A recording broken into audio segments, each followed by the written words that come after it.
He was a retired professional athlete. He had been on the field when the crowd roared. He had money, fame, and the respect of his peers. Then his body gave out. His career ended. The money stayed, but the meaning vanished. A friend told him about sports betting. You know the game better than anyone. You could win big. Within 2 years, his retirement fund was gone. His endorsements were gone, and his reputation was in ruins. He did not have a gambling problem. He had a void, one that the machine knew exactly how to fill. Welcome to Mysterious Encounters. Tonight, we continue the case files of the harvested brain. Another spiral. Another story of a life hijacked by the machine's design. He had spent his entire life training. Every muscle, every movement, every breath was optimized for performance. The crowd cheered, the cameras flashed, the contracts rolled in, then the injuries caught up. He walked away.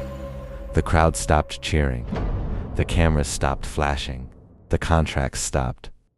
He was left with the void, the silence where the roar used to be, the emptiness where the meaning used to live. A friend asked him to look at a betting app. You know the angles, you know the players.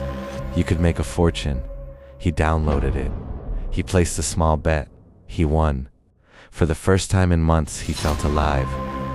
The machine does not care about your history. It only cares about your vulnerability. And a retired athlete is full of vulnerabilities. The gambling filled the void. The thrill of the bet replaced the thrill of the game. The dopamine spike from a win felt like the roar of the crowd. He was chasing the feeling, not the money. The bets grew larger. The stakes grew higher. The wins grew rarer. But the anticipation was everything. He started betting on sports he had never played. He started betting on games he could not watch. He was not analyzing anymore. He was seeking, his family noticed. His wife asked what was wrong. He said nothing. He believed it. The void was so loud that he could not hear his own voice. The machine was designed for this. The variable rewards, the near misses, the small wins, the crushing losses kept him in a state of arousal. He was never bored. He was never at rest. He was never present. His retirement fund was gone in 18 months. He started selling his memorabilia, his jerseys, his trophies. His legacy? The shame was worse than the loss. He had been a hero. Now he was a cautionary tale. He could not tell anyone. He could not ask for help. He was supposed to be strong. The machine does not care about shame. It feeds on it. The shame makes you hide. The hiding makes you isolate. The isolation makes you more vulnerable to the next bet. He told me, I stopped answering my phone. I stopped opening my mail. I stopped looking in the mirror. I was not a person. I was a ghost. The ghost is the spiral. Each cycle tightens. Each cycle accelerates. The machine does not need to force you. It only needs to keep the loop running. Let's look at what was happening inside him. Dopamine had been his companion since childhood. The thrill of the game, the roar of the crowd, the victory, all of it was a dopamine reward. The gambling was a substitute. But the substitute was not enough. Serotonin was dropping. The mood stabilizer was being depleted. He became irritable, hopeless, and impulsive. Cortisol was rising. The stress hormone made him feel anxious, desperate, stuck. The void was not just emotional, it was biological. His brain had been wired for the highs of performance. The machine offered a synthetic high.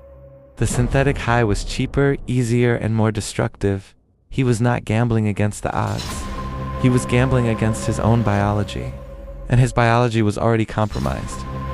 He hit bottom in a sports bar. He had lost his phone, his wallet, his keys. He was sitting alone at a table, staring at a silent TV. The game was on. He did not recognize it. A fan recognized him. The fan came over. He asked for an autograph. He said, "You were my hero." He looked at the fan. He said, "I was wrong." That was the moment. Not a decision. A crack. The dissociation broke. He felt everything at once, the shame, the exhaustion, the emptiness. He called his wife. She did not know what to say. She said, "Come home." He went. He started therapy. He joined a recovery group. He deleted the app. He told me, the first 6 months were worse than any injury I ever had. At least injuries heal. This was a wound I could not see. He waited. The brain began to heal. The dopamine receptors slowly reset. The serotonin began to rebuild. It took 2 years before he felt like himself again. The brain has neuroplasticity. It can change, it can recover. But the machine does not heal. It only waits, he told me. I still get the ads, I still see the logos, I still feel the pull. But I can walk past it now. I know what it does. He's one of the lucky ones. He had a support system. He had the money for therapy. He had the time to heal. Most people do not. This has been a mysterious encounter with the spiral. Next week, we continue the case files. Another brain. Another victim. The machine is designed to exploit biology. It is not a flaw. It is the architecture. But the brain can heal. The loop can be broken. You just have to stop clicking long enough to hear your own thoughts. We will continue.